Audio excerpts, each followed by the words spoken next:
Ravi Prakash Siliconandhra hospital Kuchipudi super speciality వైద్య సేవలు పూర్తిగా ఉచితం.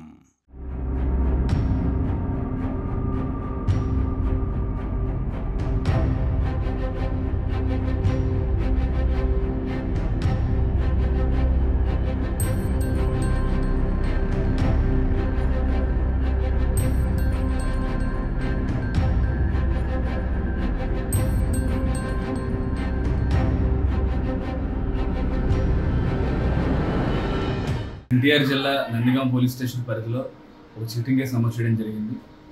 దాంట్లో శ్రీ రామనేని పవన్ అనే అతను వెహికల్స్ నేను రెంట్కి తిప్పుతానని చెప్పి డబ్బులు ఇస్తానని చెప్పి తీసుకోవడం, తర్వాత ఆ వెహికల్స్ని డబ్బు తిరిగి రెంట్ చెల్లించకుండా ఇతను వేరే వాళ్ళ దగ్గర అతను ఇమీడియట్గా నాకు హాస్పిటల్ ఖర్చు ఉందని ఇంకోటి తక్కువ డబ్బులకి అది తాకట్టు పెడతాం చేసి ఆ కార్ని ఇటు అద్దె చెల్లించగా వెహికల్ ఇవ్వక వీళ్ళని ఇబ్బంది పెడుతున్నారు. రెండోది మీకు రిజిస్ట్రేషన్ చేయించుతానని చెప్పి కొంతమంది వాళ్ళు పెట్టడం జరిగింది. దీని మీద రిపోర్ట్ రాగా కేసు నమోదు చేయడం జరిగింది. దీనిలో భాగంగా ఇప్పటి వరకు మా నోటీసులోకి 7 కార్లు తీసుకున్నట్టు వచ్చింది. అందులో 5 కార్లు సీజ్ చేయడం జరిగింది. ముద్దాయి కోసం కూడా అతను రిపోర్ట్ వచ్చే టైంకి అబ్స్కాండింగ్లో ఉన్నాడు. దీని మీద మనం ఆల్రెడీ టీమ్స్ పెట్టడం జరిగింది. ఈ టీమ్స్ పెట్టిన దాని మీద త్వరలో పెట్టుకోవడం జరిగింది. మరిన్ని వీడియోస్ కోసం ఛానల్ ని సబ్స్క్రైబ్ చేయండి. లేటెస్ట్ అప్డేట్స్ కోసం వాట్సాప్ ఛానల్ ని ఫాలో చేయండి. అండ్ లింక్ డిస్క్రిప్షన్ లో ఉంది.